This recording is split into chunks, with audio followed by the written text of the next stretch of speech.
my car trying to get it fixed, and finally thought it was fixed and was driving home and broke down again. So just barely made it, but of course I do everything I can to make sure that we can have this show every week. I know so many people, all across the world are listening to it, and I hate to, let anybody down. So we are here ready to go, and without any more to be said about that, we have our guest tonight. I am going to be talking to Alan Wallace, and he is actually the founder of Off the Chain Paranormal, and we're going to be also talking with his fellow team members, John Sparks, and let's see, I hope I can screw that up. Okay, well, there you go. And so we're actually going to talk to them. We're going to talk about how they got into paranormal, what they're doing, up at this point, and they actually use a lot of new techniques. And so we're going to, talk to them tonight, see how these techniques work. They've been actually working doing some documentaries, and the documentaries that they're doing are pretty interesting.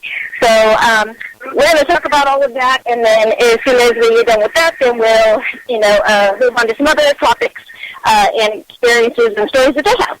So, are you there? Let's start, Alan. Are you there? Yes, ma'am. I'm here. How are you tonight, Alan? Doing great. How are you tonight? It was actually, hold on, I'm sorry. I'm trying to do two things at one time. How has everything been going as far as your team? I know you guys have been doing quite a bit of stuff. Yeah, we've had a busy year, and we just wrapped up an investigation. Actually, we just wrapped up 2 investigations. The last 2 investigations we went to El Dorado, Arkansas, and we went to an old theater that was built in the late 1920s. And what they're fixing to do now, we got invited in to go ahead and do an investigation here before the remodeling starts. They're going to remodel the theater back to its former glory, so we got invited in to do an investigation before the remodeling, and then after the remodeling is complete, we're going to get to come back and do an investigation after the remodeling is complete there. Oh, wow. And I'm sure that having that remodeling definitely stirred stuff up there for sure, right? Well, the remodeling hasn't started yet. We got in there before it started, so we're coming to do one and a part 2 of that. Interesting. Well, I would think that you would probably get a pretty good amount of, activity, especially after they've started or are doing the all the renovations. We notice a lot, especially with homes, with activity or businesses, that as soon as they start, doing some remodeling, it kind of stirs everything up and makes it very, very active, if there wasn't already before so. No, absolutely. Our last investigation we did was along the same lines. We went to Appleton, Arkansas, and investigated a private residence that was built in 1970. I'm sorry, let me back up here. It was built in 1902, I believe it was. And the owner that bought it now, he's not living there, but he's doing some remodeling in there, and trying to restore the house back to its former glory, and so he's had a lot of experiences there and activity. So he called us in, and we had a great investigation there. So we wrapped that one up, and we're next trying to book some more stuff coming up. Very interesting. Now, I'm gonna just, if you don't mind, I'm gonna go ahead and read a little bit of your bio that you had sent me, kind of get some information on your group, and found it kind of interesting. So hold on just a second. So, as I told everybody, Alan Wallace is the founder of Off the Chain Paranormal, and he founded it back in 2012. And he's been investigating the paranormal since 2008, when he began writing a book based on the paranormal. He says it's still in the development stage. Off the Chain began looking into new areas of stimulating paranormal activity during investigations. And in the area. They were using music, sound amplification, and other areas. And Alan, actually, we're going to be talking about this tonight, about the dangers of the paranormal, because very similar to myself, Alan ended up having an attachment himself, and it came home with him, but unfortunately, not only was it, trying to attack him, but also his family. And, for most of us who have ever experienced an attachment or something following home from a case, we seem to deal with it pretty well when it's affecting us. But when it starts to affect, our family, our children, things like that, it takes it to a whole nother, level. And I think a lot of investigators really don't take this field seriously. They see it on TV and they think it's all fun and games and things like that. And then all of a sudden, they end up from going as an investigator to a client. So we're talking about, some of that stuff. And then off the chain, Paranormal has also been getting into film documentaries, and I was talking a little bit about that.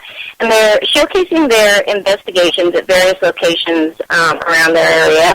And so we're going to have two of their members, which is John and Lucinda. And John has actually been with Off the Chain Paranormal for, looks like, a little over a year.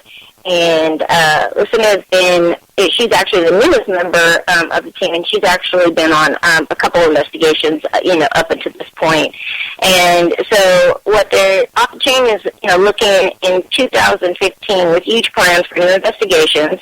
They're looking at investigating the Bonnie and Clyde ambush site, where, Bonnie and Clyde were killed, and they're going to possibly try to recreate the events of the ambush and see what happens. And we know as well, even from the TV shows and people who are well-versed in investigating, that a lot of times with these very historical areas or things like that, if you can recreate what was happening at that time, a lot of times you can get a lot more interaction and kind of brings it all to the forefront. So they're going to be checking that out and see, what they can get. And they're hoping that possibly they can find, maybe a long-lost, family member of the actual ambush team that killed Bonnie and Clyde, and have them attended, as well. They use all kinds of equipment. They've got a 4-channel, the main stuff that they use is a 4-channel DVR system, a full-spectrum camera, a digital still cameras, digital camcorders, and a GoPro Hero 3, the Black Edition, where it has the walk-around camera. Awesome. And then they also have the EMF detectors, parabolic microphones, digital recorders, and actually the old school real recorders. So they have quite a variety of different types of equipment they use. Interested in finding out some of the new techniques that they're using, because I think as investigators it's important that we all keep open minds, that we're out there, trying new things. Because, a lot of people say, you shouldn't use this, it doesn't work, you shouldn't use that, it doesn't work. I can still remember when I first founded P.P.R.S. and, people were laughing at me and saying, what a joke, anybody that would use, a psychic on their team, isn't a reliable team.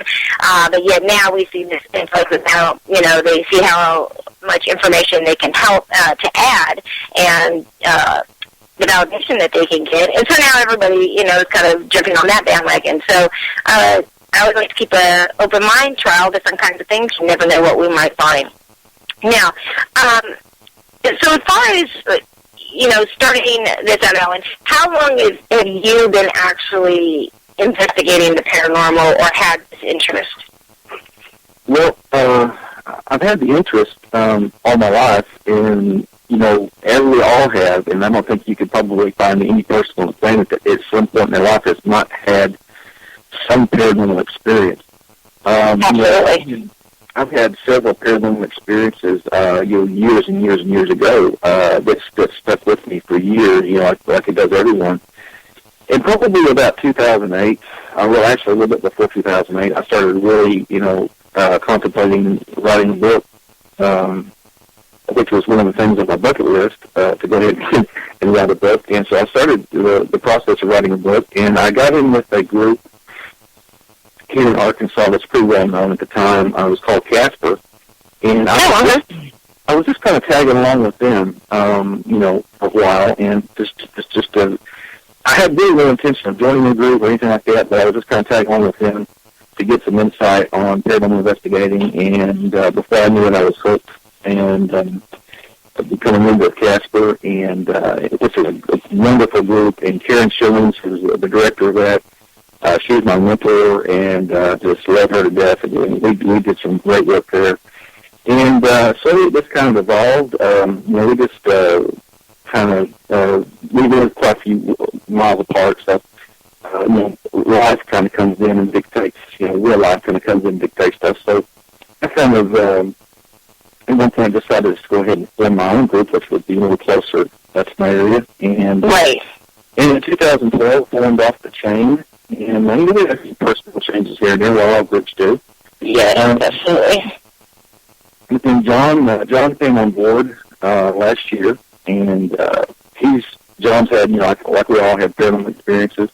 He's interested in paranormal, and then of course, my wife actually co-founded Off the Chain with me and attends many investigations, but she doesn't get to attend all of them.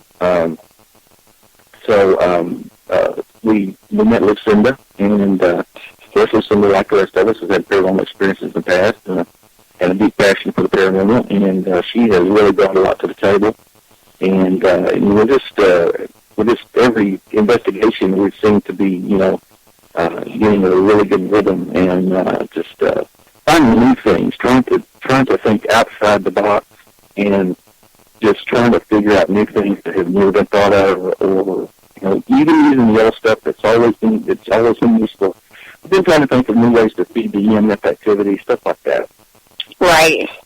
And we're seeing an influx in, a lot of, techie people, trying to, create different equipment, to help investigators in the field use them. And there's some very interesting, equipment out there and available.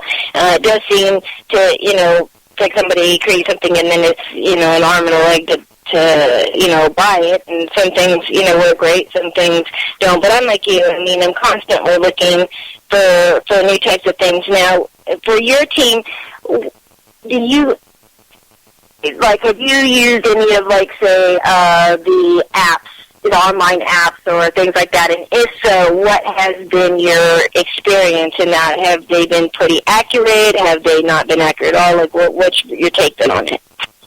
Well, actually, we haven't really used any of the online apps or anything. We've pretty much just stuck to the electronic type gear. Not to say that I'm down on that, and I really haven't looked into that that close, and I really need to take a look at that and see what we can use, because like you were saying earlier,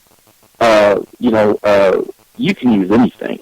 And some people will laugh at you and say, hey, you guys shouldn't use it. But I'm like you. Anything is that's why it's the paranormal. It's not right. So anything can be useful. And the good thing is that a lot of people will turn their nose up about how people are investigating, things like that.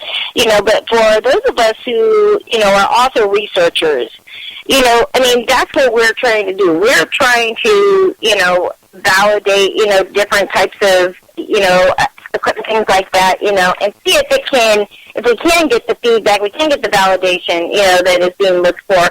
Now, I will tell you that we have used, tested out some apps, through my team, like Ghost Radar, things like that. Now, I will tell you that the Ghost Radar app, the little freebie app that everybody, gets, that's what it is, an entertainment app, period. You only get the stuff that has been downloaded into their library. I actually, know people that, actually worked with them and started actually adding to their dictionary, more paranormal stuff. So I haven't been able to get much, validation out of using that. especially the little grid that, you know, like will pop up where the spirits are around you. And, you know, fortunately for me, I can visually see spirits and communicate with them. So it's like if I walk into a home and I see some spirits and I look down and they have nothing, or I walk in and I see nothing, but they showed me 50 dots everywhere, you know, obviously something's off. And I'll stick with, you know, mine's usually pretty darn on to, you know, I'll stick with focusing on, you know, what I get.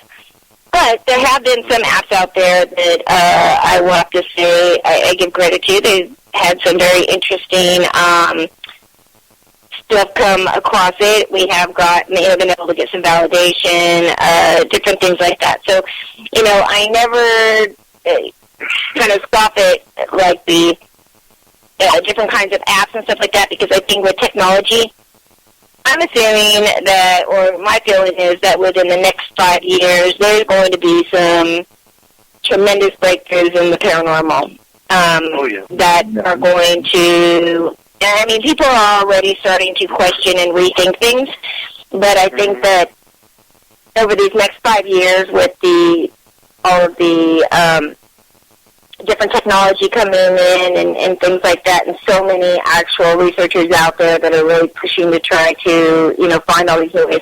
I think that they're going to literally have some things that are just going to blow people's minds of the information that is brought forward. And I think that it's going to make everything people ever thought, you know, about, they're going to make anything that the government or anybody has told us that, you know, does not exist, is going to now make us question everything, which is good. Absolutely. That's a good thing. All right, so let's go on to and speak to your two investigators. Now, how many people, before we talk to them, how many people are on your team? Is it just the three of you plus your wife, or do you have more people on the team? Yeah, we have a few more. It's myself, my wife, Lucinda and John, Heather Kelly, and we also have Randy Smith, who's also on the team. Awesome. Okay, well, so I guess we'll start off with John, since you've been there, you know, for over a year. And John, what has been, you know, your experience that, you know, brought you into the paranormal and then eventually, you know, got you to join in with the group? Because the thing I noticed is that just about anybody who gets into the paranormal, there's a very personal reason. I mean, there are some people who are like, oh, I saw that on TV, it looks cool, let me go be an investigator. But I think for the majority of people that get in this field, there are very personal reasons that bring them here. So, you know, what was it for you? Pretty much for me was, I mean, you know, like any other kid growing up, you always look around that corner and, you know, you just feel somebody just sitting there staring at you. You know it's there. You feel it's there. Can't really explain it. You know, you scratch your head. You're kind of like, I don't know. You know, then you just play it off like it is. You know, it's nothing. You know, you're just losing your mind. And then when it comes around, stuff starts falling, and you know, just the unexplained.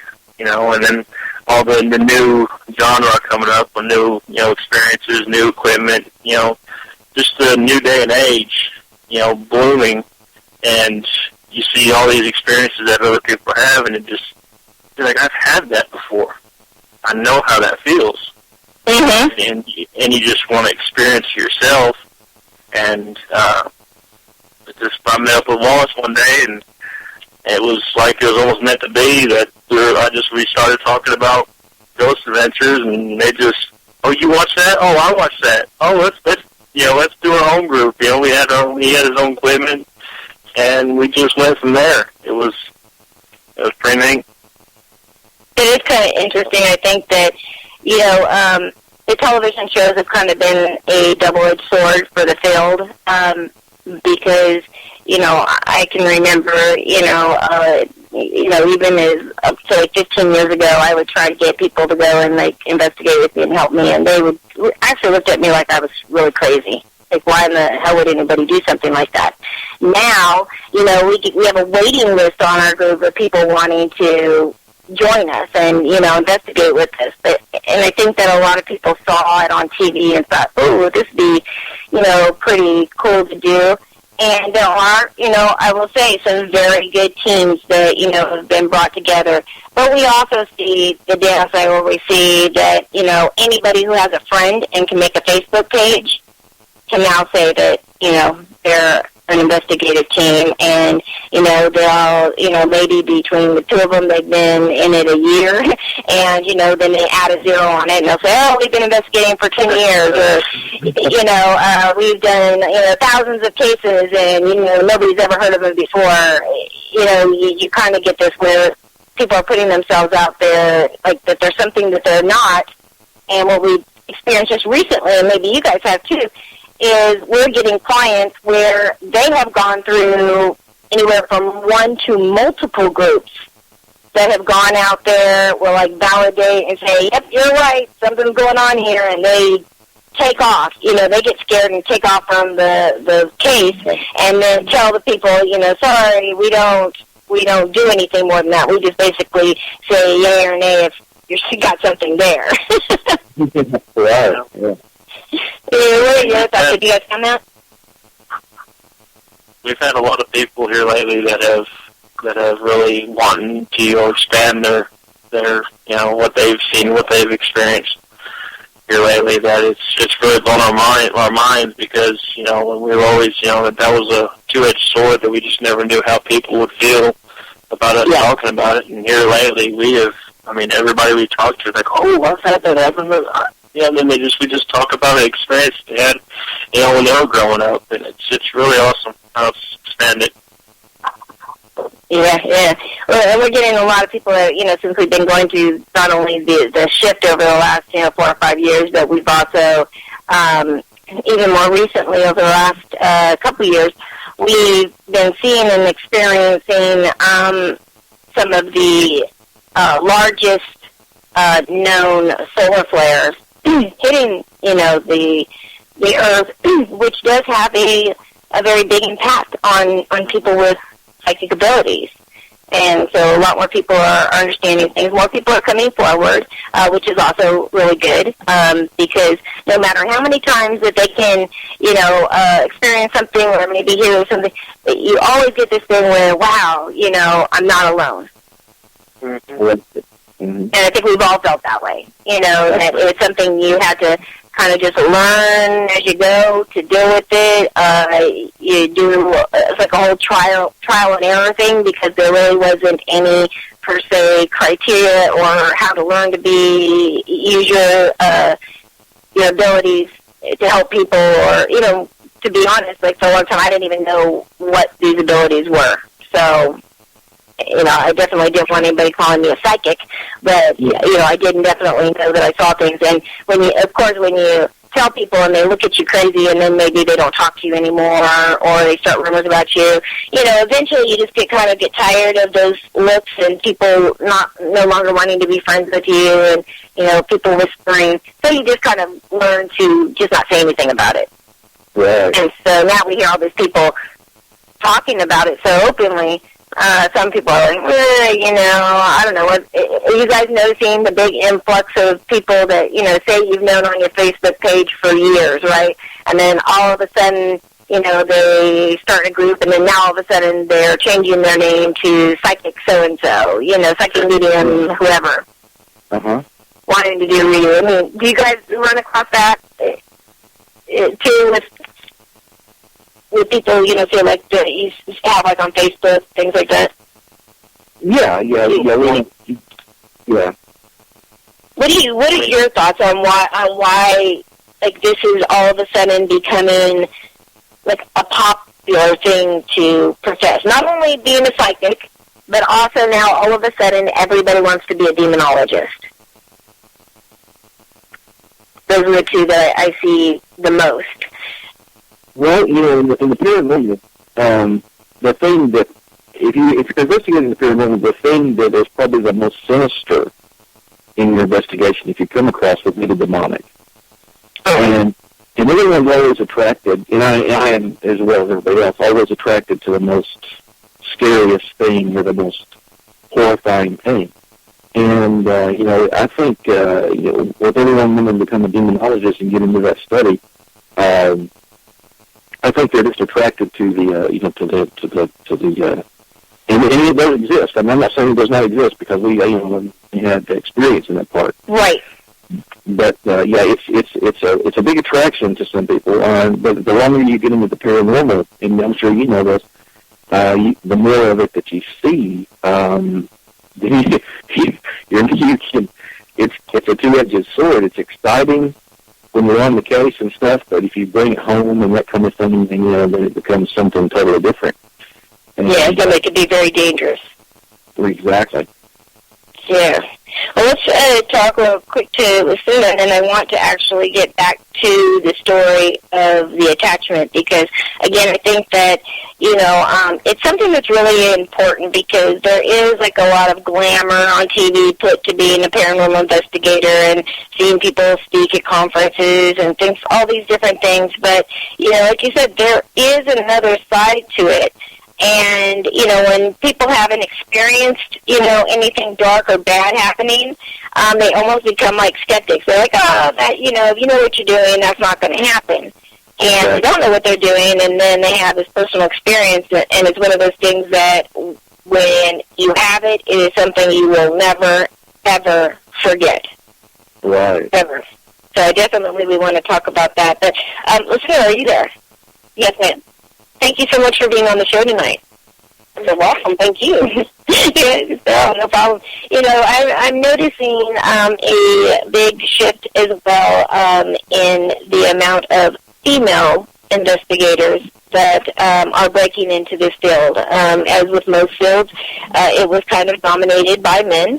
And, now that it's kind of brought some popularity because of, the TV shows, we're seeing, really everybody across the board. We're seeing, men, women, teens, children, all kinds of people out there with this now fascination.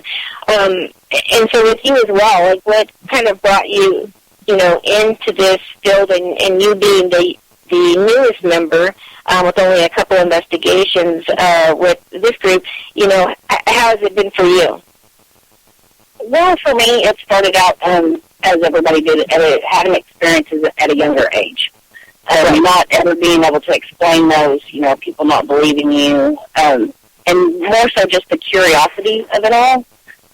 For me, just wanting to know how the other side works and how it's all possible, that really piques my interest. But as a female, I believe that by nature, women are more emotional creatures. Yes, so I think they can bring a lot to the table to where men may not understand that.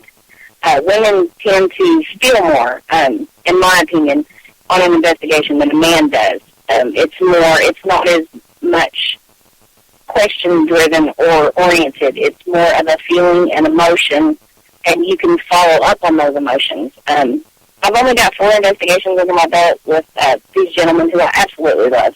I've always wanted to join a team, but never knew really how to get started. Just went off personal experiences and knew that this was something that I wanted to get involved in. Since I have gotten involved, as most people, the curiosity, the addiction, it's just something that you have to feed. I really would like to know just not only to communicate with them, but to really understand how that other side works. Yes. I think that's a big thing as well. I mean, for me, being a psychic and always being able to communicate with the spirits, the one thing that for me was very strange is that, I would meet all these other so-called or professed psychics, and, they would either, have, a spirit guide, or they would say that they just kind of see pictures or, a movie in their head. So I wasn't really meeting people like me that, were able to see and communicate with them. And so I felt like, okay, well, I just don't want messages. I want to ask questions, answers to my questions.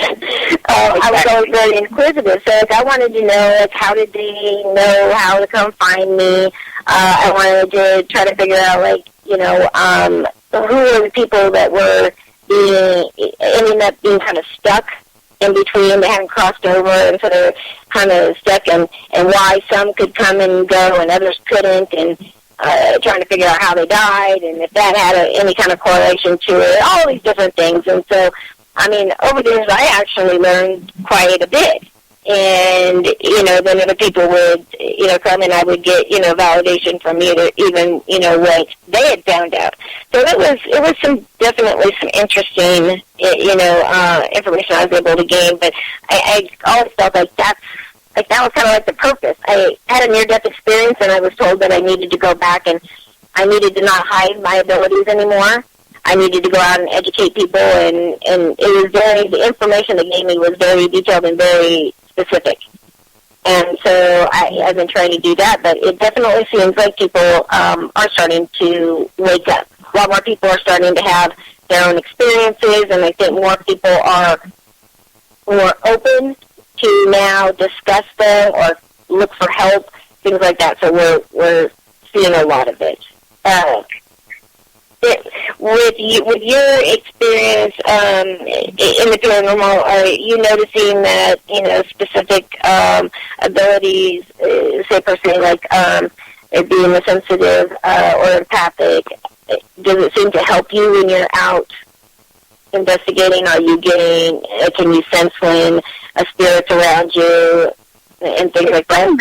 It's funny that you should ask that, because here recently, since joining the group, I've had several experiences and been able to really feel when we investigate. And I will, you know, walk into a room and tell the guys, you know, this is it. This is the room. This is where we need to set up. This is where it's going to be at. For the longest time, I didn't really understand that. But here in the past few weeks, I've been told by another medium that I could have abilities. I don't want to say that I do. I think I'm just more in tune. I'm really looking into that and trying to figure it out. I think that it's more of a sensitive thing to me. I can sense them around. I'm really good at sensing the emotions. Really in tune with my body and how they make me feel. Every now and then, I can see them. For a long time, I didn't, and I still don't. Like I said, I'm still trying to figure this out. It's one of those things you don't really want to tell people because they all think you're crazy. But here lately, you know, I can wake up in the middle of the night. I may see one in my living room. I may see somebody walking outside that I thought was, you know, a normal person, and it turned out, you know, nobody else can see them there. I can't visually just walk into a room like you can and see somebody. It's more of a feeling for me. It's like a deep down intuition. I just feel like this is something that I should do, that I need to do, and the curiosity has just driven me to do it even more. Right. But as far as investigating, I'm sorry. No, go ahead.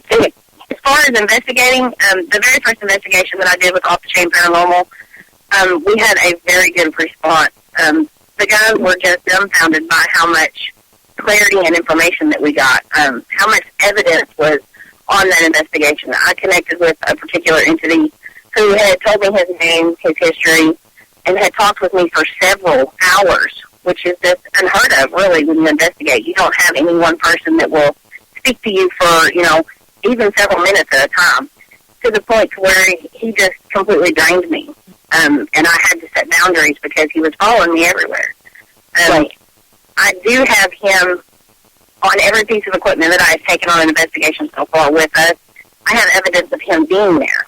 When we left that particular place, I did set boundaries and, you know, told him that he would not be able to follow me home.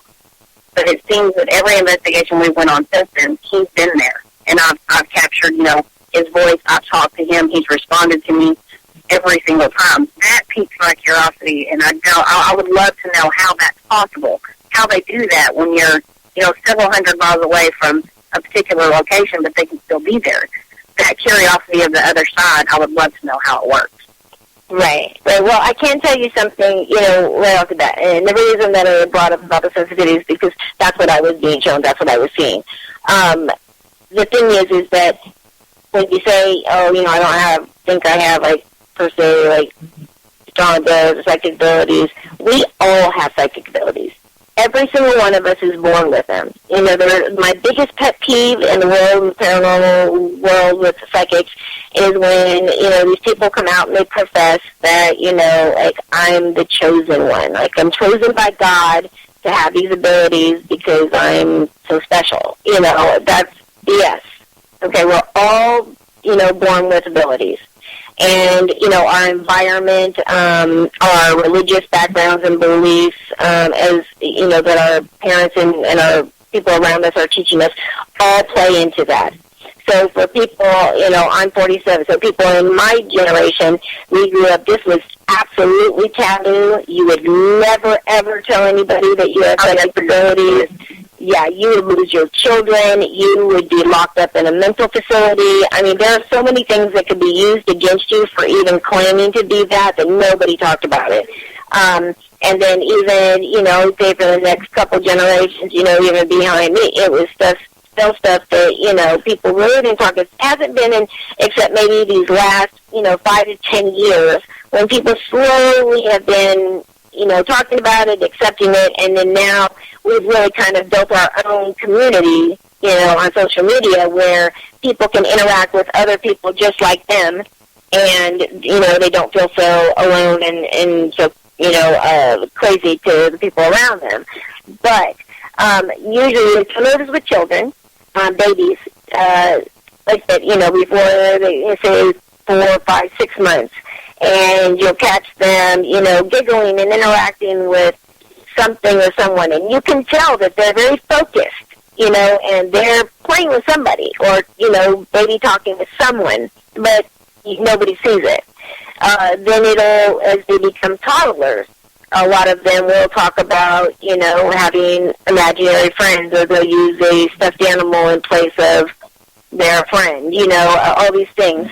These children are seeing, you know, these spirits, and that's how they're interacting with them. I know for me, the spirits were always telling me not to tell my parents or adults about them, that we would get, you know, that you weren't supposed to tell them, they wouldn't believe me. But I was also brought up in a very strict Catholic background, and, you know, my mother, my grandparents were very, very strict, and, you know, you told parents everything. You didn't hide stuff. And so when I started really not being able to understand it, I went to them, of course, and, you know, my mom just was like, you know, you'll grow out of it, you know, like kids have imaginary friends, it was no big deal. You know, my grandmother, on my dad's side, ended up taking me to the Catholic priest, you know, and of course that didn't help because he scared the hell out of me, telling me that there's no such thing as spirits, they're all demons trying to come and get me. And so, you know, I didn't get a whole lot of help. So usually what you'll see is that if you have a bunch of non-believers, for the most part, children, by the time that they enter school, around, you know, 5 to 6 years old, they will end up, you know, creating a block. And so the abilities are still all there within us, you know, for those that they get the block and, you know, no longer use them.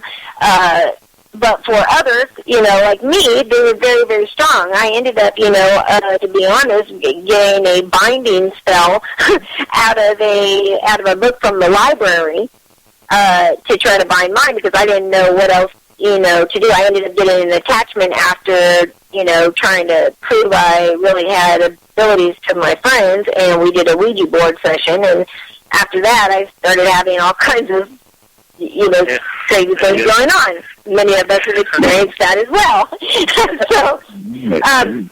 So for those of us that we do end up, you know, being strong, when we started going through the shift, a lot of these people started reporting that, you know, say maybe they were just sensitive, okay, and that's kind of the beginning steps, but nothing else.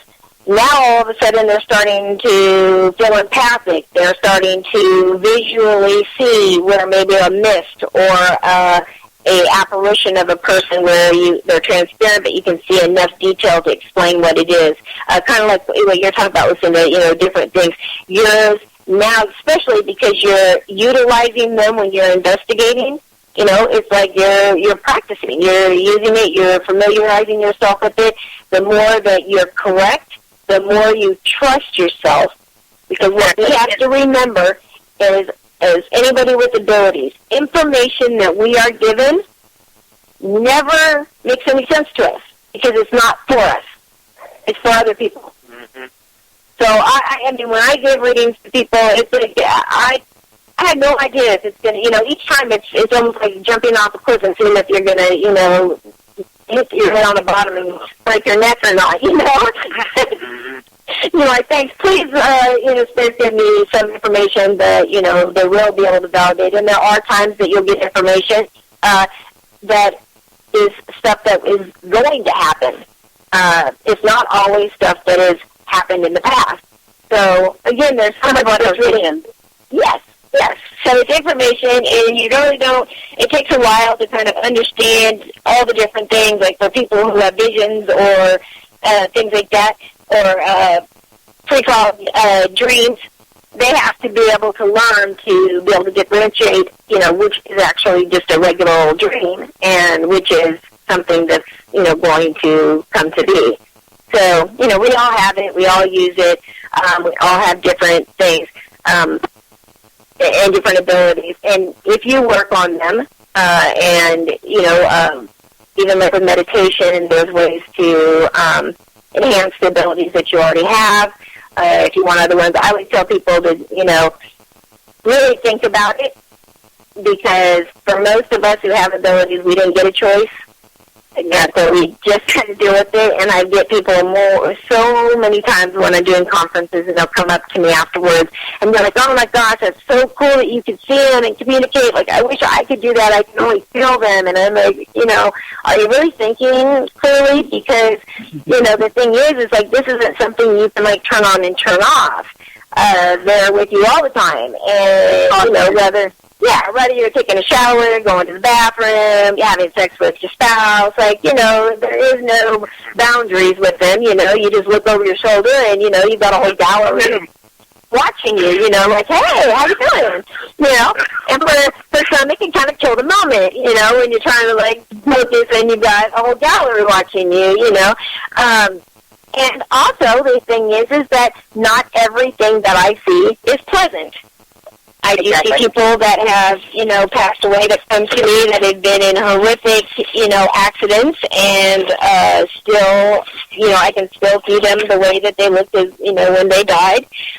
Sometimes, I'll walk around a corner or something, or walk, up an aisle, or turn around the corner, and, here's some guy with, half of his, face shut off, and like, hey, and it's like, what? And you don't want to scream in the middle of the store when, and everybody thinks you're, again, this crazy crackpot, what are you screaming at? So it's definitely interesting for sure, but I think, again, more people are starting to kind of identify, and with the help of, shows, documentaries, all the different things that we do, it's definitely a way to educate people so they realize that, you can still have psychic abilities, and for people to better understand what that even means. Not everybody has the same things, not everybody's a mind reader, I mean. For me, it's more of, like a feeling. So I'm just investigating with the group. It seems like it's heightened more. Yes. I get drawn to specific areas.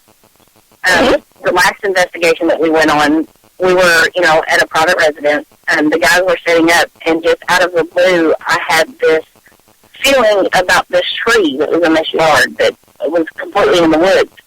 I took a million pictures of this thing, and I felt like I had to traipse through the woods, and I had to go there. It was that internal gut feeling that I just had to do it. And I feel like I have to drop what I'm doing to go take care of it, to feed the need to make it go away. This past weekend, I had an experience. My husband and I were just driving down the road. We were out seeing the scenery in the countryside and talking, spending some time with each other. We came upon a particular place, and I told him, I was like, you have to stop. I have to get out. And he thought I was completely crazy. I ended up having to get out of the vehicle. I traipsed through a field by myself with him trailing behind me, and I felt there was another tree, and I had to go to this tree. I had to go to this particular spot. I was being drawn to it. I instantly knew that I needed my equipment. I came back to the house, got my equipment. He could tell that I was shaken up. I mean, I'm emotionally, I'm crying. I don't understand what's going on, but I do know that I had to go back. I had to document it. I had to experience it some more. We did come back and we got equipment. I haven't really reviewed much of it. I've looked at it, but I do know, there's a lot of things that fill into it because it is outside. But I came back, I took several pictures, ended up getting incredibly emotional, crying uncontrollably, and I think it really drives it home for him because he understood then that this was something that, I wasn't making up. This was completely emotional. I didn't want to do it, but then again, I could not break myself from this place. I do know somebody that has had a psychic friend of theirs for a long time. She's a 70, 80-year-old woman.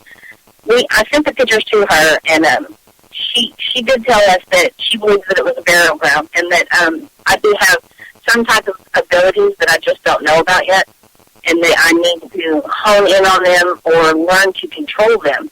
Because, like I said, it hit me like a bandwagon, and I was an emotional wreck for 2 days. It seems to zap my energy. I get completely tired after an experience, even after we go on an investigation. I worked the night shift, so I thought that it was just because, lack of sleep or, but when we investigate, I get incredibly thirsty, incredibly tired. I've actually fell asleep on one of them. And we'll come home, and it literally takes me 2 days to recoup. And the following days after I get home, the activity around me, anywhere I'm at, I can feel it. It increases. And I think, like you said, it has something to do with just now being more open and more curious about the possibilities. And it's coming and charging at me full force. Right. Well, you're utilizing them, you're opening them up, you're starting to, go with them. But now you're at the most at risk because you are starting to attach to them, understand them, pick up and get the validation that you're needing. But you do need, most importantly, learn to control and protect yourself because, you're like a lamb, just prime for slaughter to these things otherwise, because they're going to hone in, on you. We all have our auras. We all have, this glow. Another thing that I learned from the other side was that we all have this glow, which is our auras. The people that are, very connected, their abilities are very strong, they have a brighter glow. And the brighter the glow, the stronger the abilities, and so those are the people they look for. But now keep in mind, they may come to me, I'm very connected and very in tune with everything, I see them, I can help them. But if they go to you, your, glow could be just as strong as mine because you're very gifted, but you're not in control of them, so, but they don't know that. All they're going by is the glow. So they know you've got abilities, so they come to you, they're trying to interact with you to get help, say just in the general, if that was the case, trying to get help, but you don't know that. So all you know is you're feeling something around you, it's kind of like this nagging thing keeps coming at you, you don't know, don't understand, blah, blah, blah. But if you're going to, and not just in your regular everyday life, but if you're actually going out to investigate locations that are known for, really bad activity or attacks, or you're taking on a private client that's reporting those kind of things, the same thing. They see you the same way. Not only do they see you with this bright glow, but they also know every fear that you have. So the protection part of it, and that part means that it's very, very important.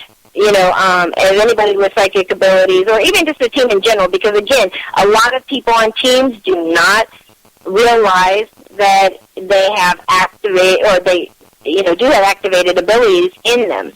And so, whether they know it or whether they don't, protection as a group and even individually is very, very important.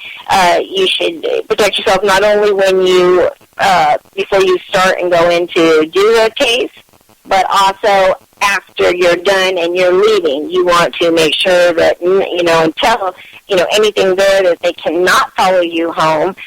They, if they haven't crossed over, it's like one of those things, you may not have to, go home, but you sure got to get the hell out of here.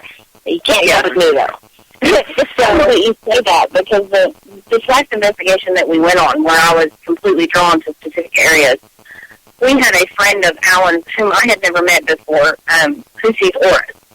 It's completely interesting that you say that. This is the first time I ever met this woman.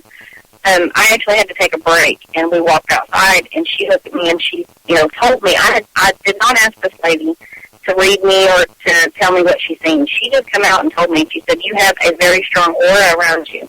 She said, your outside aura is blue, and it's very bright, and it pulsates. She said, and your inner aura around your heart is got a gold tinge to it. And I just looked at her at a loss for words, and I was like, is that a good thing? Because I had no idea.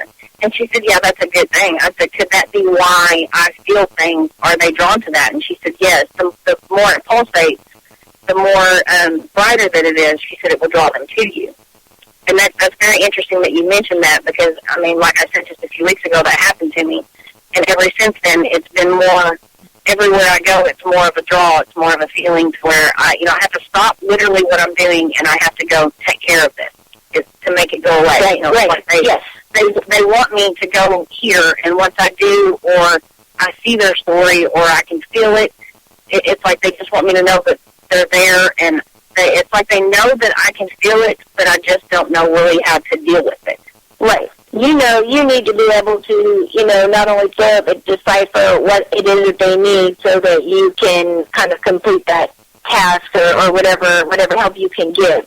And again, it's something that I mentor, actually. I started mentoring young children through teens. And then it kind of blossomed out of there, because any of the children and the teens that I was, mentoring that had abilities, I also wanted to, educate and teach their parents as well, how to understand all this and how to better help their child. And, it's normally, the children have it, the parents have it as well. So, it's like, okay, who's the strongest contributor there? And, teaching them kind of, how to do it. Sometimes we'll find, a family where, both parents are very intuitive or very sensitive or empathic, and so are their children. And so it's like, they move in the house, and oh my gosh, it's like, an energy buffet. They can just, go and feed off of. So there's all kinds of stuff. But, again, being a sensitive is, at the very beginning, stages, and you definitely have that. That's where people will, feel and sense energies and different things. Then you kind of jump up, and the next one is, being empathic. And you'll feel actually people's emotions. A lot of times if you're too close to somebody, if you've had a bad day, you'll pick up on that. You might cry out of nowhere, don't know why. Just all different kinds of things like that. And it'll get sometimes so built up that, you feel like you're just going to explode. You don't know how to, let go of the energy. And I will tell you that there is a very high percentage of in-the-closet cutters that are, grew up with psychic abilities. Either they were secretly cutting themselves to try to release energy, or it got so bad and they went through depression that they attempted suicide.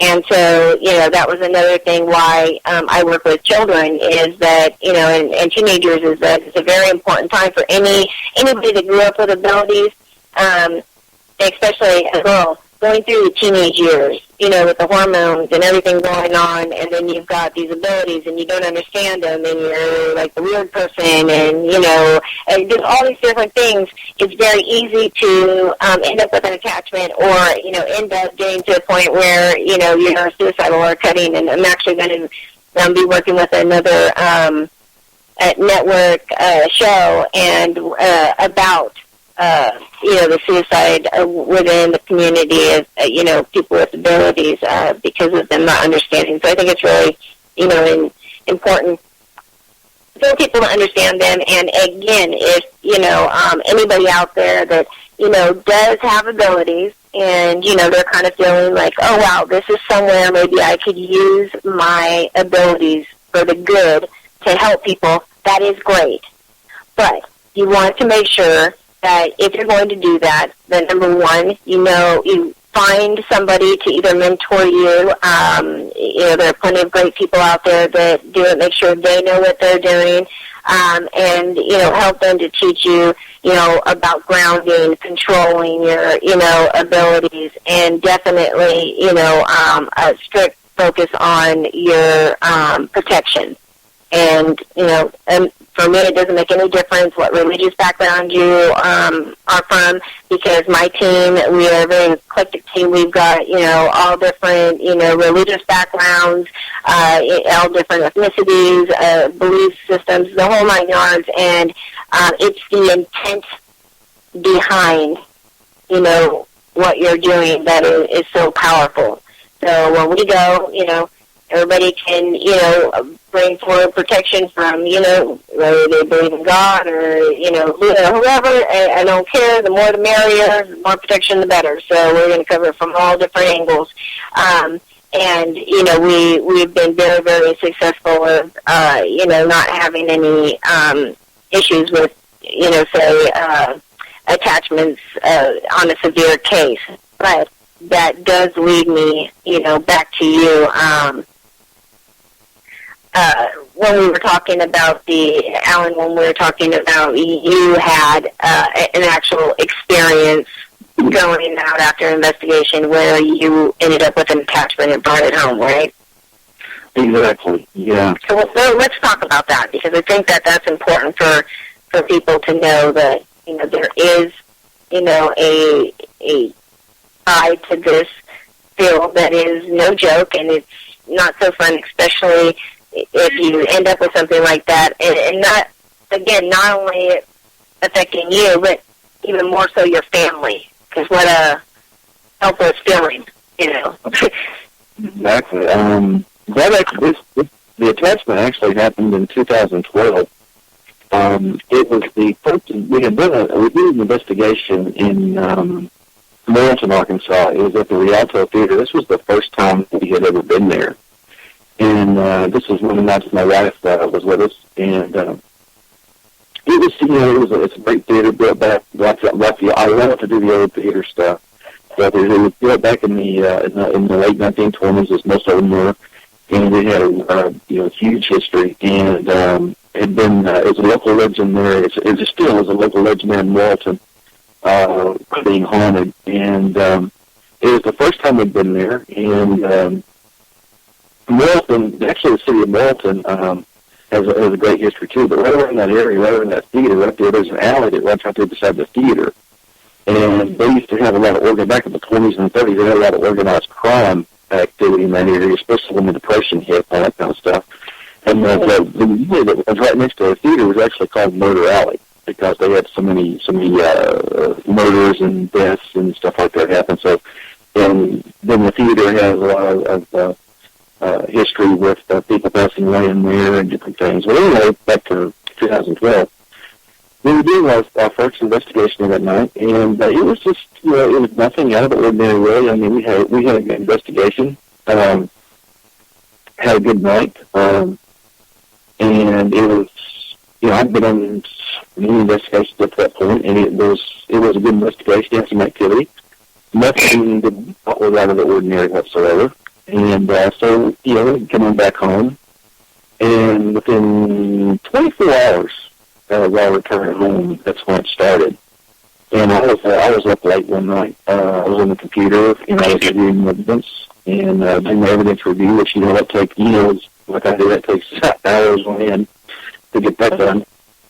And as my wife was asleep in the bedroom, and this was 12:30, I was like either 12:30, 1:30, something like that in the morning, and she'd been asleep for many hours, and I heard it all of a sudden just out of the blue. I heard this scream, this earth-shaking scream, and what had happened was she had been hit and pinched. She woke her up and just completely, she was up laying down the hall, And this continued. Those kind of attacks continued on her for the next, I want to say, 2.5 weeks, almost 3 weeks probably. And nothing, so far it was concentrating on her. Nothing had really happened to me at that point. It mainly focused on her. Then one morning, about 3:30 in the morning, because I remember waking up and looking at the clock. I'd been, went to bed that night, slept for several hours, and about 3:30 I felt like this wind brushing against my face. And it felt as if, like when you're making the bed, and you're fanning the covers, you're making the bed and you're throwing the sheets out and they're coming down, it felt like that. So when I opened my eyes, I could see the sheets and everything coming down. And I was awake now at this point. And I look, and my wife's under the cover. She's completely asleep, facing the roof. I mean, there was no way on earth that she did that. And I look at the clock, and it's like 3:30 in the morning, which that's, as I do in criminal investigating, that's usually the witching hour, it's those times of the morning. Well, I immediately knew, okay, wow, okay. My wife's been attacked for the last 2 weeks now. This is happening to me. And, at that point, criminal investigating is great when you're at the scene, when you don't know it's there, and you're, everything's going great, and you're just getting so excited. But when you're at home, asleep, and it was knocking at the door, it's totally different. And so I went ahead and went back to sleep. Took a little bit, went back to sleep, and I woke up that morning about 6:30. And when I woke up, I just felt incredible. The atmosphere in the bedroom was just thick. I mean, just really thick. And I felt this something just pressing down on top of me, and I couldn't even get up. And I'm thinking, okay, now it's coming at it's coming at me. And so my wife shared our experiences, what was happening here, and then when I was at work, my wife went ahead and took the Bible and went through the house and commanded it to leave in the name of the Lord Jesus Christ. And it did leave. Right after that, we didn't have any more activity at that point. It had left. And I've been back to that theater many times, and actually that was Lucinda's first investigation with us, was at that theater. And I was really kind of worried that, okay, that she's been in the group, female, and could this go home with her this time instead? Could Lucinda take us home, but thankfully it didn't. But that's the only attachment so far that I've had, and it really was a very negative experience. If we didn't get rid of it. And can it happen again? Sure. I mean, it could happen anytime. That's the nature of the beast and the nature of this business. But like you said, we're going to be doing more in the area of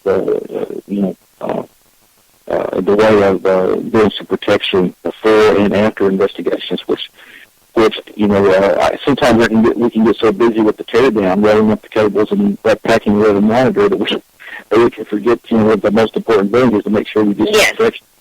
Yes. Now, one of the things that I have started since that attachment happened, one of the things that I've started that I personally wear on me on investigations now is I was at a Paranormal Expo in 2011, and there was a psychic sensitive there that was doing the seminar there.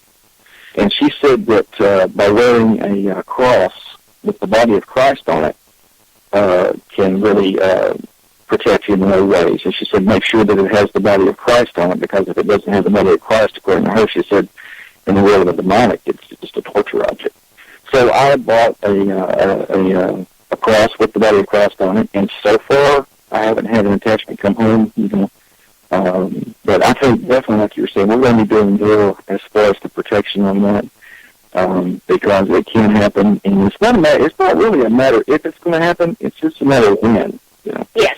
Yes, and that's so very true. And even like you were saying with, the attachments, it's been my experience that, certain attachments, you can get them to go away, but, when they're attachments like mine, I know is not gone.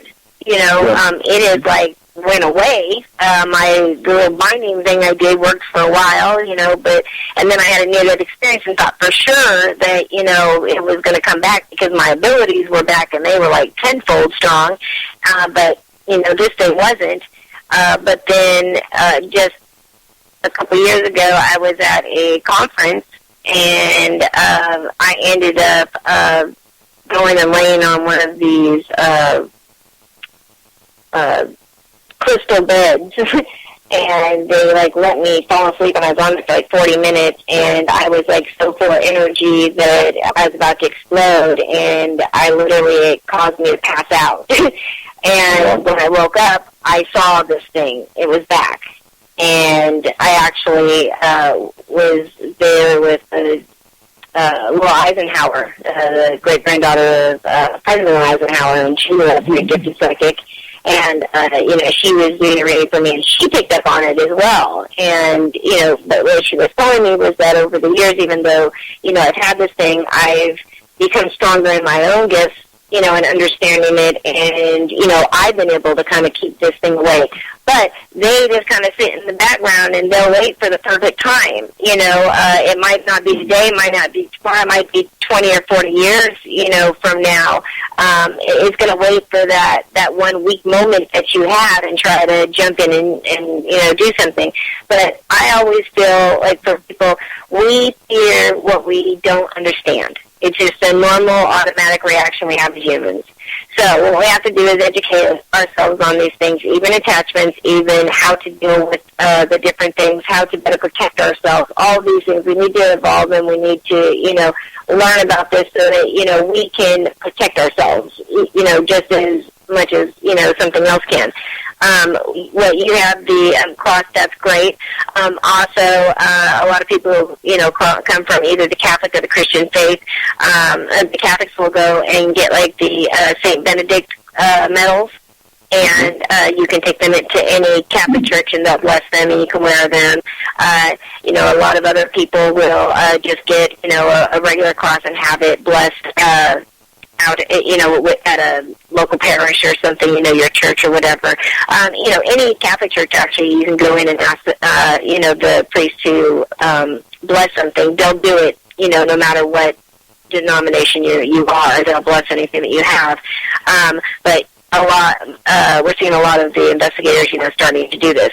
Now, the other thing, too, is there is, for people who have abilities and that are very sensitive, there are also different crystals and rocks that represent different things that you can get a little satchel, and you can put the different combinations in depending on what you're looking for. Some can be for protection, some can be for clarity. There's all different things. And you can take them in for women, investigations, usually they'll wear them inside their bra or in their pocket, somewhere where it's close, to their body. And for people with abilities, especially like you, somebody who, they're becoming, very strong, and they're kind of ahead of you, and you're trying to learn, it's kind of an extra protection, kind of field for you, or actually anybody on your team that, has abilities. It's a very good thing, kind of gives you some extra protection, during that time, as far as with your abilities and things like that, so you're not getting that. And, if it's something that you're interested in, you guys can let me know. We've got a local metaphysical store, and we put together these little satchels individually, custom based on usually our clients, whatever they need. And, they're very inexpensive. They're probably less than $5 for whatever it is that you need. But they seem to work very, very well when you're out investigating. So, there's all different types of things that you can use. But for most people, they'll usually just do, some kind of prayer together as a group. Or if you have, say, the family, then you might go and do that together, and say a prayer protection at the very beginning, because if you're having, say, the family, say there's something you need to get rid of it, and the family needs to, walk through and take back their house and, tell it to leave and things like that. You want them to be protected as well if they're going to be involved in the investigation. So it's not only are you, making sure that you're protecting, your own team, but also the clients that you're helping, because last thing you want to do is, like, go in, something happened, like, wows everything up, and, then you guys leave and it starts, attacking the client, because, they haven't been protected, and now they've been left to themselves. So, yeah, always some little tips. And what we find with our team is that, our clients are not always, of the Christian background, or, they come from all different backgrounds and religious beliefs. And so for us, it kind of makes it good that we've got, team members that are all different, from different beliefs. And, some know Native American, some people know pagan, and we have people that we can go to that, know things like that. And so on our cases, they are very, very, individual and customized based on their beliefs. Because if you go in and, you go into somebody who's an atheist, and you want to go and sprinkle holy water around their house and bring out your crosses, they're probably not going to be too happy with you when you start to pull out all this stuff. Yeah. So, we have to, and we don't want to limit our clientele. People of all different, beliefs need help. And so, if it's something beyond what, we have experience in, if we usually have, I've got, social media like crazy to be able to pull from, to get help.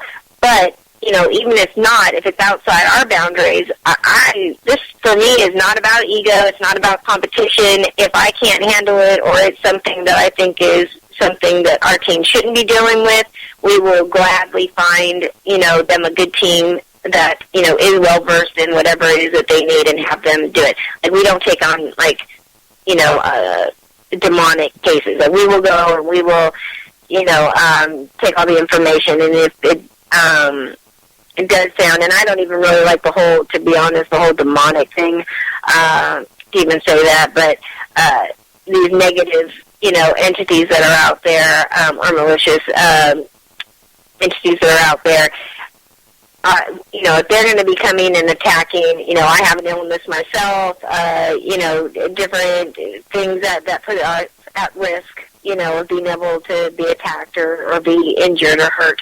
So, I would much rather find somebody who, that's what they kind of focus on, or that's what they deal with, is the worst of the worst cases. Right.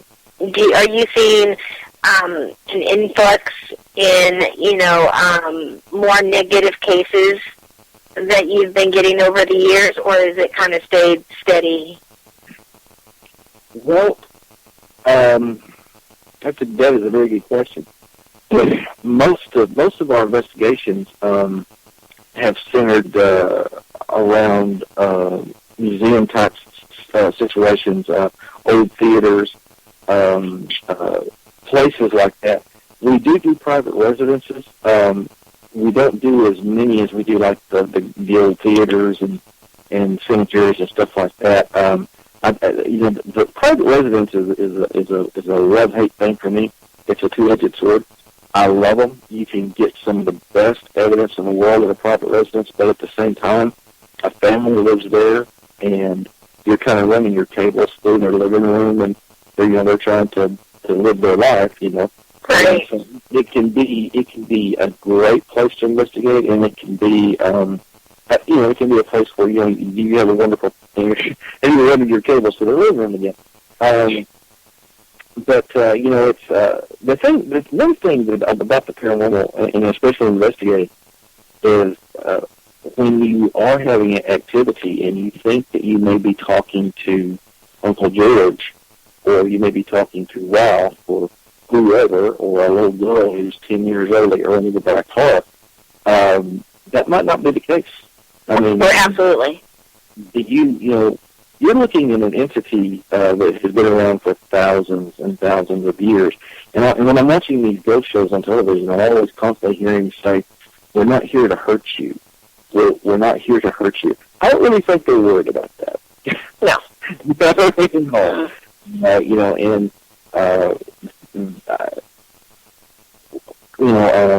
Amy Allen from Dead Files, she once said, "Spirits manipulate how you perceive them." Right. And there you go. I mean, the same thing with the demonic. But I do think that, in answer to your question, there is definitely an increase in those type of cases. And the longer that you investigate the paranormal, I think the more you definitely will see that. And it's just, the longer you stay in, the more you'll see it, and the more cases that will come your way in that realm. Right, well, and that kind of leads into, the next question is, of course, again, when these television, ghost hunting shows, came out, there was this, gigantic attention and attraction to the paranormal. And, people were actually getting training off of the television. Now, again, I can't really say too much about training because none of us ever were trained. It was like, like on-the-job training. You just kind of like learn and, learn by trial and error. But people were watching these shows. Now, we won't say any names of the shows, but, shows out there that were out there provoking. People were looking at that, and we still have many teams that we come across where we've had clients where they've had other teams come out before, and that's one of the things that they say is that, oh yeah, the team came out and they're like, the language you would not believe, and what they were calling the spirits and all this kind of stuff, and they said that it was necessary to do that in order to get them to communicate, and that's pretty much, true. That is exactly, what people are seeing it and think that that's the way you're supposed to investigate, and then what you're doing is you're antagonizing things, getting them upset. Then something actually happens. Somebody gets pushed, somebody gets scratched, something happens. The team freaks out and they take off and leave the family now to deal with, an even worse situation. So I think for, and maybe all three of you can chime in, on this, but, I mean, do you think that our field, that there should be some kind of, training required and some kind of overseeing of groups that are popping up, or do you just think that there's just so many that there's just probably no way to do that? We'll go ahead. We can start. Let's actually start with you, Alan, since you're the founder of the group, and then we'll have John and Lucinda chime in. Okay. The new group's coming up, as far as training. Everything can help. I mean, it's and I've been in this since 2008, and I'm still learning things constantly. And I've learned where I've made mistakes before. I've learned where I've made mistakes and not have any type of activity and done things different and then have activity. It's a constant learning process. None of us are, have the PhD on investigating the paranormal. Some of us are definitely better than others in the field. But yeah, I mean, it's like you said, there's no paranormal investigation 101 that you can take at the downtown college. It's pretty much on-the-job training, and everyone. I think everyone will get their own rhythm. Every investigator has their own rhythm on how they like to do it, and so we can get it done. Right, and I mean, as far as training, because I don't feel like people really.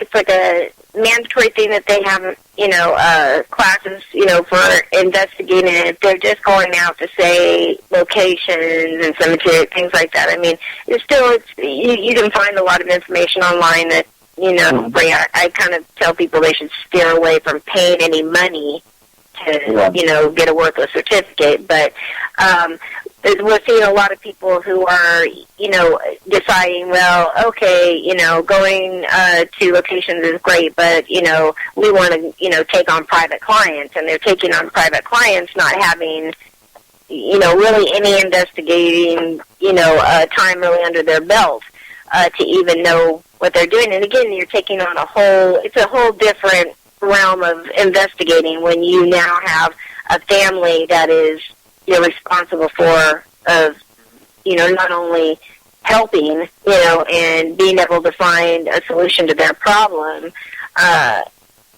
but also, getting them the correct information. And I don't think that there's a lot of teams that are, learning kind of on the fly, understand all that and understand, the risks and even what they're diving into when they're going down that road of taking in, private clients. And so I'm almost maybe feeling that if, for people who are going to take on private clients, maybe that there, need to be some additional kind of training or governing to kind of watch over. It just seems it's becoming so reckless out there, people showing up and not knowing what they're doing. Exactly. Yeah, it's, I think it needs to be, because people have no idea how much stuff you can just start by just antagonizing that you don't realize what you're building. You're just building, your exposed energy that they're feeding off of that could, just create a big mess that, you will never see them for 4 or 5, 6 months, and they live there every day. I think there needs to be some kind of requirement or knowing about what can be caused of, in dealing with the paranormal that people just don't understand. Absolutely. I for one believe that there should be everybody. I don't like the provocation thing personally. Right. I'm absolutely completely clear of that. But I do believe, as far as families and private residents go, when there are people involved, there should be some sort of, respect. There should be some sort of morals, that you need to go by. You're here. Me personally, it would be the feeling of, I'm here to help these people. I'm not here to profit off of this or to gain anything personally off of this. I'm here to help them, to do what I can to help them understand, to resolve the situation. So I definitely think that there should be something.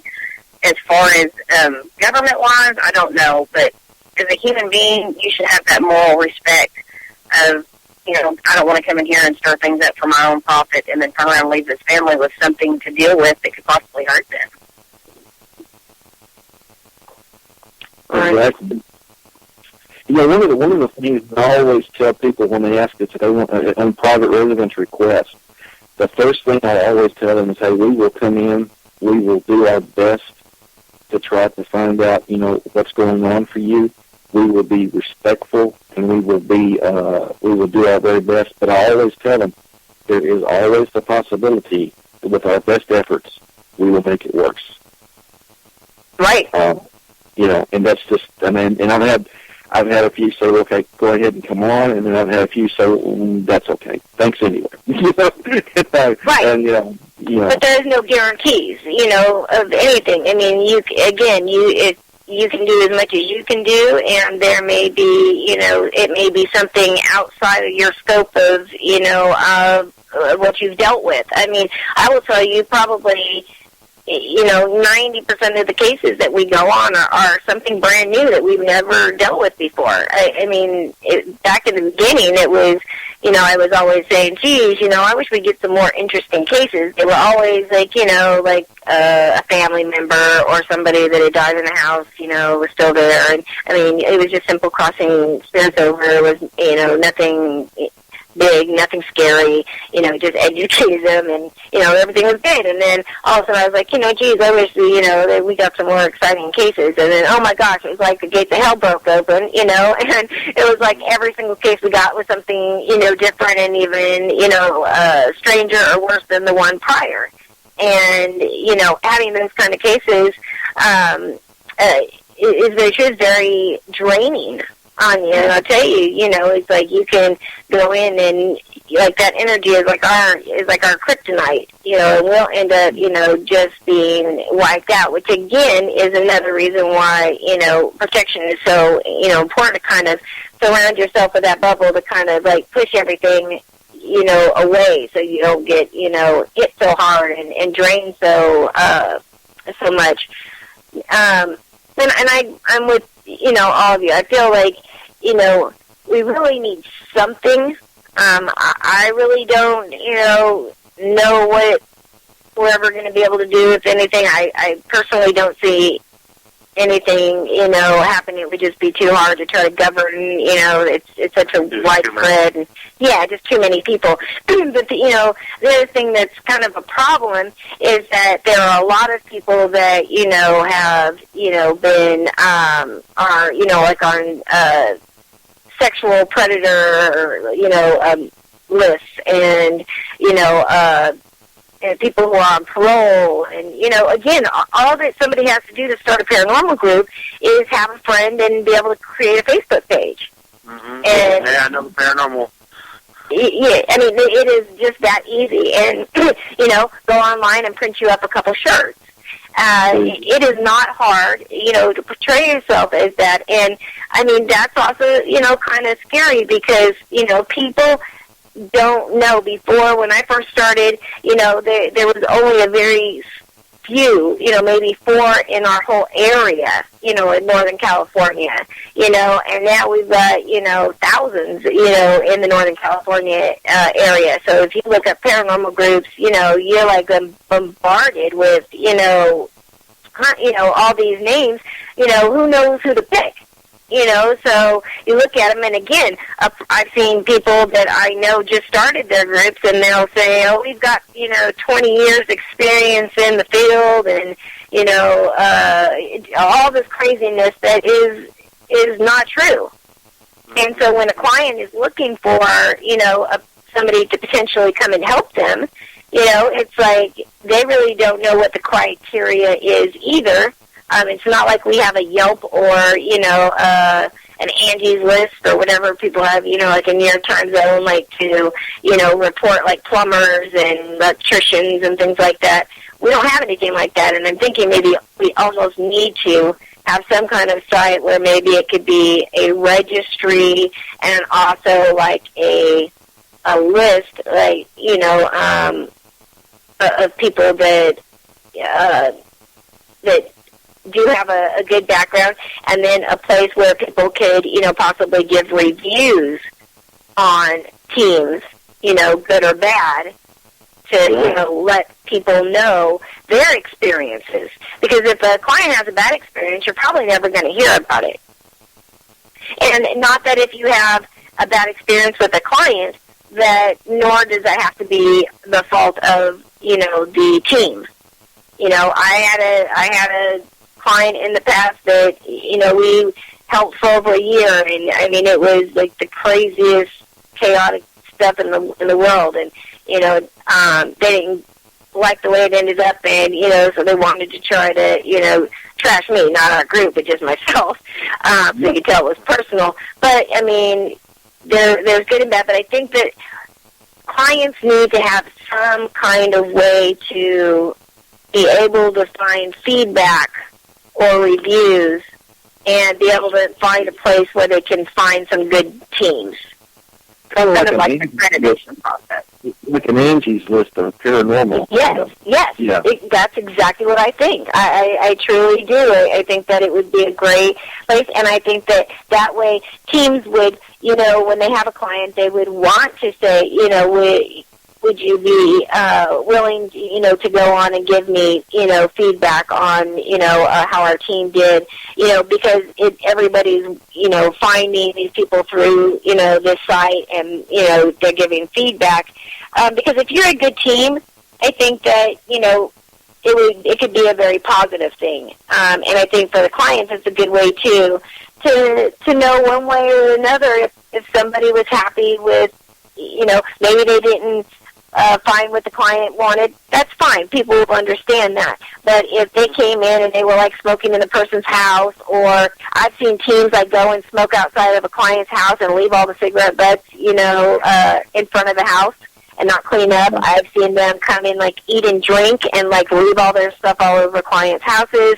I mean, I've seen some very interesting things happen at teams, how they've investigated over the years.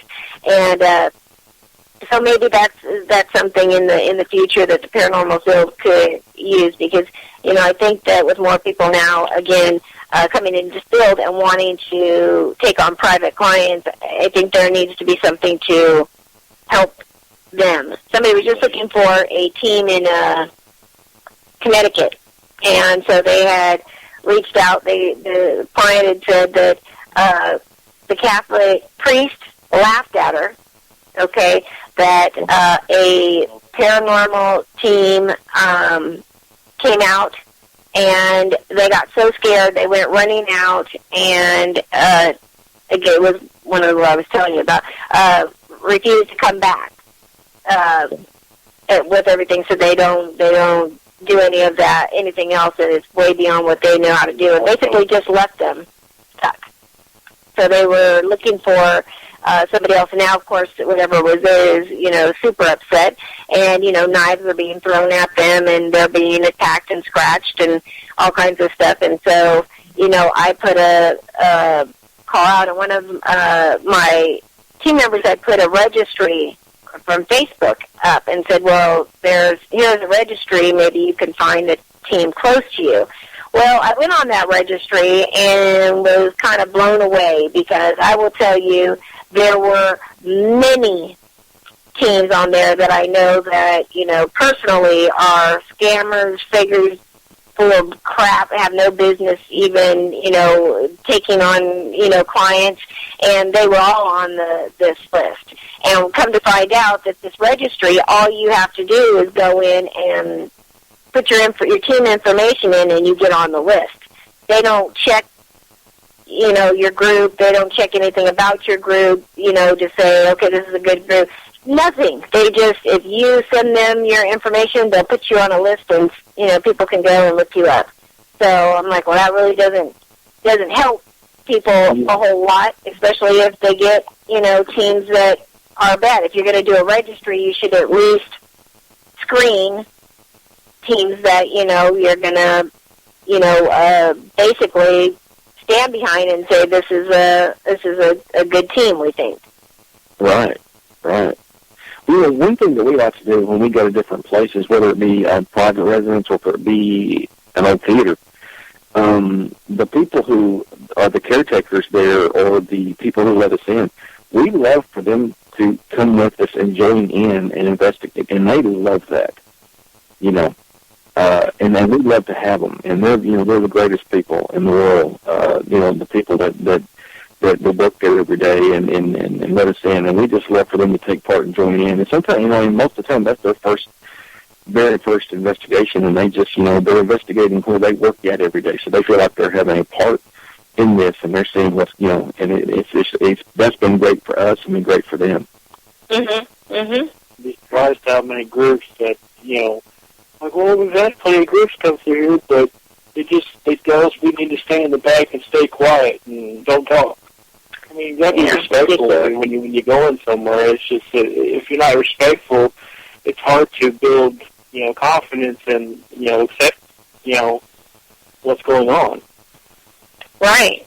Well, and people that are working in, say these places that, businesses or stuff, or, homes that you're going to be investigating, who knows what's going on better than them, and it's, if they're going, they should, be, part of it, and, because again, these teams and your teams are going to be leaving after this. These people still are going to be there and still do, having to deal with this if things don't get done, we have to correctly. Alarms and stuff. Many times I hear them tell us, I really hope everything, isn't really stirred up too bad because I'll have to go way up in the attic and turn on the alarm. I'll have to go way down in the basement and I'm going to and they're by themselves, you know. And you're talking about like a 2-story facility or something, you know. So it's like, you know. Yeah, because it can be scary for clients, you know, to call because, again, you know, they are calling kind of blindly. First of all, they're having to take that leap of faith that they're going to call somebody, a team that's not going to laugh at them or think that they're crazy. Because I'll tell you, every client I've ever got, maybe you guys do the same way, every time I get a client, the first thing out of their mouth is, I know this is going to sound crazy, but I promise you it's the truth. I'm not crazy. And so I already know, like, yeah, okay. I just want to make sure we're not losing our mind. Right. And it's like, boy, you're so not alone. I hear this, you know, like a couple times a week. So it's really funny. We have clients tell us that all the time. They're like, oh, no, we've seen this. You're yes. You know, yes. You know. Then you get that nice big sigh of relief that you can hear from them. Like, okay, now that we've got that out of the way, now I can really tell you the crazy stuff. Yeah. And then it all starts coming out. Now, hey, here's another topic I want to discuss because over the past few weeks, almost a month now, on my Facebook page, and I don't know if you had seen it, Alan, but, you know, we've had a lot of discussion as well as on my actual group page. But we have seen an increase of teams now taking on the premise of offering mentoring programs to children with abilities, which, number one, the people who are mentoring do not have never been mentored themselves, and have only been investigating for a few short years. So that's number one. The other two, the other one is some recent groups now that are creating junior groups and junior investigative groups, divisions of their teams. And so now we're not talking teenagers. We're talking, you know, children in elementary school, say 7 to maybe 11, somewhere around there. Again, I'd like to get each one of you individually and get your thoughts on this, and then I'll kind of clue you in on what the consensus was from my post. Okay, I'll tell you, let me let Lucinda and John start this off. They both have young children right now. My daughter is about to turn 18, so let me let them start that off because they both have young children right now. Perfect. I feel like this is something that can be very dangerous. I don't agree with it at all. There are so many aspects of this business that can, you know, you can bring these things home, and children are so much more vulnerable to entities, and they will go after them, so to speak, before they do anybody else. So I think that this could be, you know, to educate them is one thing. You take them on investigations or completely turn them loose when they're unaware is, I think, could be a catastrophe. I really do. I think it could be completely dangerous and detrimental to them, and probably mentally make some of them, you know, unstable in the years to come, or cause them severe depression from not understanding or being completely educated on the fact of what is going on. Who are we to be taking these innocent children into places that, you know, could be dark and dangerous, and, you know, letting them run free? I for one, don't believe in that. Right. Well, and go ahead, John.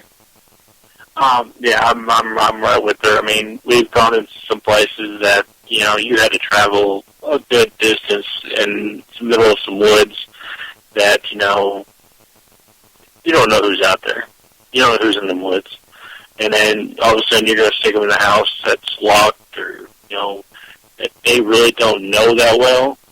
And then all of a sudden something happened, and it could be detrimental to their growth and development because it'll just, you know, hurt their psyche, and that would be a rough thing for them to begin their life instead of, you know, learning and, learning from adults and starting slow if they want to. But I don't see them starting their own individual groups of, 5, 7, or 8-year-olds, in a house abandoned. I don't see how that could help them grow and develop and being, strong human beings when they grow up. Right. So okay, I'm gonna let Alan comment on this, and then we'll go ahead and I'll tell you what some of the people were saying out there. Yeah, I totally agree with John mentioned. One of Walker Chain's first hard deals is we just don't take children on investigations, because usually when you really look at statistically at most haunted houses with a family unit in it, 9 times out of 10, and most times 10 times out of 10, the very first family that entity or whatever it comes to is the child. Right. Almost every time. So taking one investigation would just be like opening the floodgates, Yeah, and okay, so my opinion was exactly what all three of yours, is, we have children that investigate, not investigate, we have children in our mentoring program that, are interested and want to investigate, and, the younger ones, they're not allowed, period, to go and investigate at all.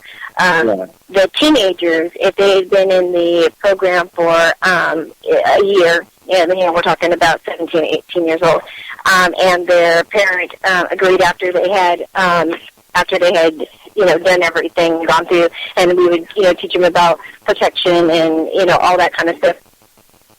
We would take them out. But what we found, too, was that even the teenagers, they're more focused about, trying to be on Facebook and, post pictures of what they're doing and, not really staying, focused on what they're supposed to be doing. And, we just decided that it wasn't. Now, on the Facebook, it was pretty much, I'd say, up in the upper 90%, where people said, absolutely not, kids shouldn't be there, it's too risky, different things can happen. And then there was a small percentage that were totally on the other side, and they were saying, kids now with television and all these programs that pique their interest, so, better that, they be taught the correct way to investigate, so that, if they're out there, they don't get an attachment instead, of doing it behind, their parents' backs and things like that. But, again, I just don't really see the need to teach kids to go and investigate, especially at a young age. I mean, there is no benefit, investigating, once they're, of age, that's a personal choice of their own. But I feel that it's just wrong. And there's so many things that, could go wrong with that, I wouldn't even want to try it, to risk it. Yes, I agree.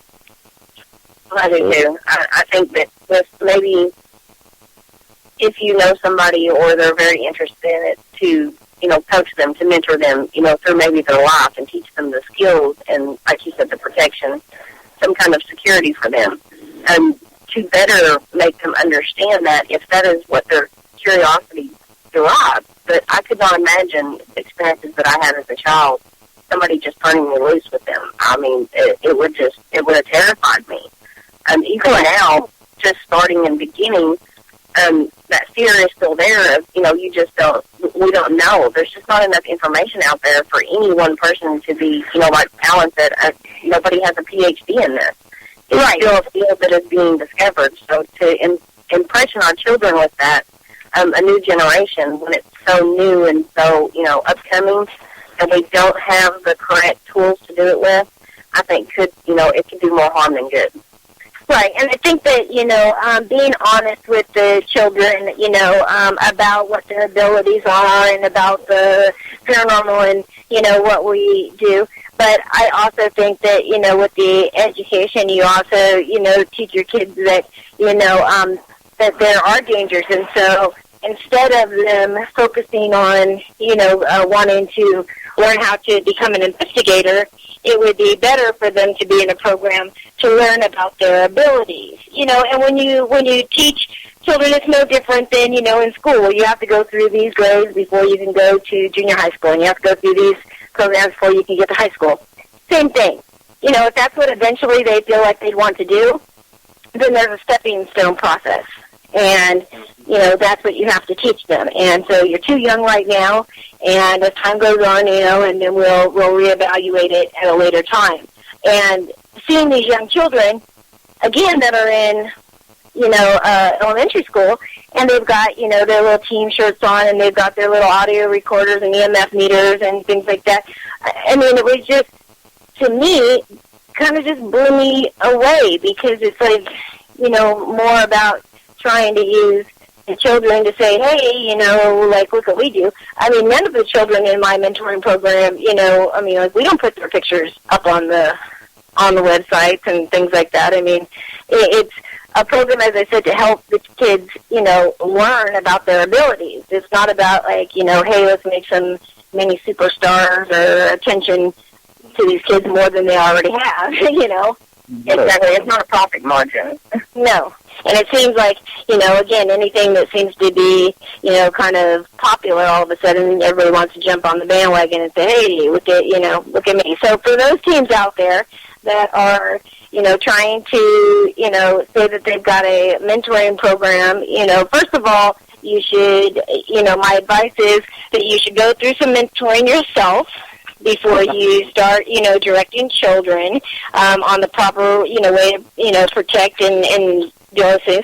Number two, you should absolutely, and the consensus, over the month of not only all of the posts on social media responses, but also, guests on the radio shows, has been that, people don't agree with this. So, for people who are looking for mentoring programs and paranormal investigating are not one and the same. They have nothing to do with each other. Mentoring should be about them understanding, the paranormal, environment that they're in, their abilities, what this means, how to control it, all of that. That's all they need to focus on so that they can understand it and try to have as normal of a childhood as they can. It's more of a process of teaching them not to feel bad because they have a curiosity about it. Correct. Or want to know about it. Instilling that in them, that it's okay for, them to be interested in it, because, like you said earlier, for some of us that are our age, when we were younger, that was a taboo thing, that was a no-no. You would get that stigma of, you're evil or demonic or you were a dark person if you were interested in things like this. And we need to stress to our children that it's not an evil thing. They do need to be aware of the safety and the precautions of it, but at the same time, just educate them on the fact and make them feel better about the curiosities that they have, and not try to take them away from them or make them feel bad about, wanting to learn about it. Right. Well, now, looks like we've got about 9 more minutes to go. So I tell you, 2 hours, it just goes by so quickly. And 1 hour, you barely get anything, out to even talk about. Now, your guys' documentaries, Alan, where can people find those? We're working on a website that we're going to be putting out next year, but right now we have them all on our Facebook page, Off the Chain Paranormal. If they go to our photos section, they can click onto our album section, and it will be in the videos section there. And there are many documentaries of each of our investigations. We're not the first to do this. I mean, there's been other groups. Oh, right. Stuff. But it's just so much more fun to look at a little mini documentary than it is to look at a boring report. Report. And it's just, like when we went to Fort Chaffee, one of our little mini documentaries, we went to Fort Chaffee and did an investigation there, and that's where Elvis went where he got his haircut. So it was fun to stuff in there, you know, and the history of it. We really try to showcase the history of the town, and then we try to definitely showcase the history of the location, and just kind of make it fun and show the evidence, and you know, just you know, make it. And we're everyone we do, we seem to be getting a little bit better. Eventually, we do want to do we want to do a full-length documentary. And I've got, I can't really share that right now, but I've got one in the works in the back of my mind that I want to do that will, great. that will tie into the Exorcist house. Wow. Lewis. And, you know, if we can ever get that off the ground, I'd love to come back and share that with you. Oh, absolutely. You know, I'd love to, you know, have you back, you know, anyway in the future just to kind of update us, let us know what you're having. Anything that, you know, any of the new documentaries, things like that, if you start putting them on YouTube, any of those links that you have, if you want to give them to me, I'll be happy to share them on, you know, the show pages, my personal pages, group pages. I've got a very, very large following, so I'd be happy to, you know, promote any of your stuff that you're doing. And maybe next year, I think the first weekend in May, I'm going to be speaking along with a whole host of other speakers over at Tombstone in Tombstone, Arizona. And we've got the whole town for the whole weekend, and which includes the morgue, the saloon, and some locations that have never been open to the public before. Oh, so, yeah. It's going to be super interesting. You know, if it's something that you might be interested in, you can definitely let me know, and I'll get you all the information and things like that. But definitely, if you're looking for a great place to do a documentary, you know, that place is stunning with activity. So, oh, absolutely. And awesome place. We're also all on YouTube as well, like you mentioned. We have all the videos on YouTube. So they can either click on our Facebook page or check us out on YouTube. We're in both places. And so we'll be kicking off our website next year and getting that up and running and everything.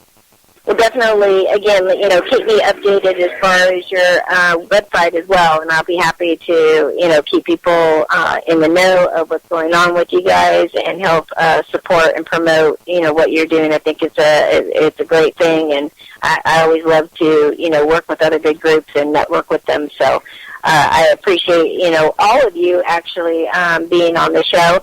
And before we end up leaving, can I have each one of you give any Facebook or email ways to get a hold of you if somebody wants to reach out and speak to you about your group or have a case or anything like that?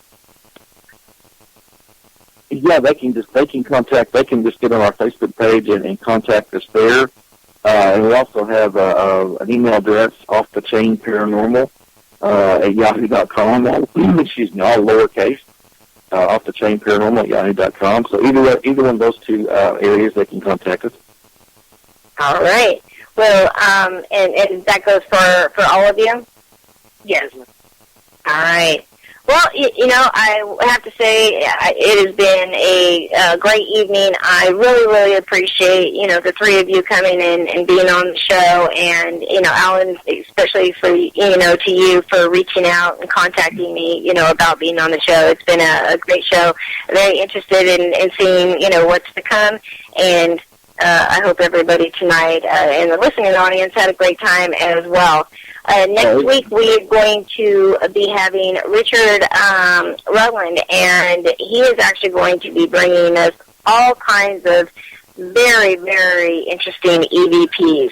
So make sure not to miss next week's show. I'll be giving some little tidbits and clips of EVPs just as a little teaser for the show, but I think people are going to be very, very interested in these. Got some really, really good stuff.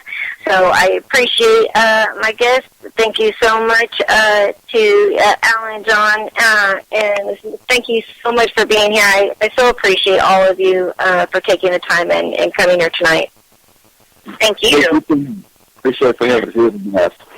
All right. Well, like I said, make sure to send me any links that you might want to get across. I'll make sure to get them up on our pages.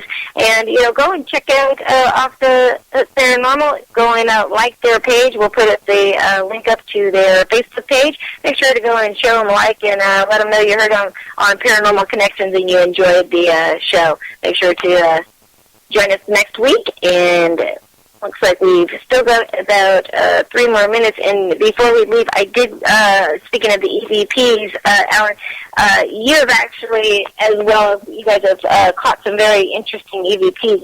Is that correct? Yeah, we have in our album section on our Facebook page, also in the video section, we have some SP7 Spirit Box session that Lucinda was doing. All 3 of us were doing, but Lucinda was doing the talking. On her first investigation, that was the best yet. I mean, me and John have been working with SP7 Spirit Box for quite a while, and Lucinda took it to the next level, and we were about ready to throw it in the trash till she came along. Wow. Well, definitely when we have you, come on next time, we'll definitely have you, maybe bring some clips of those as well as some others. And I'm actually going to be doing some mini interviews for YouTube where we'll be doing video and audio separately from my show. Going to be kind of like some little side thing I'm doing. But then we can actually share video and audio evidence, right there on the show, and people can see it. So I'll definitely have you guys come and be one of the guests on that if you're interested, so that we can share some of the, pictures, maybe some of, parts of documentaries that you get, are some really, really good ones, and be able to share those as well. Oh, thank you. We'd love that. All right, perfect. Well, as I said, everybody, thank you so much for joining us tonight. I will be back next week, and make sure to check me out tomorrow night when I will be back with Aliens, UFOs, and Beyond, my second show of the week. Got a great, I'm going to have Sean Salazar, so very interesting guest, and got a great story to share. So we will see everybody next week on Monday, and I'll see everybody on Wednesday. Bye, everybody. Thank you so much, everyone. Thank you. All right. Good night. Good night.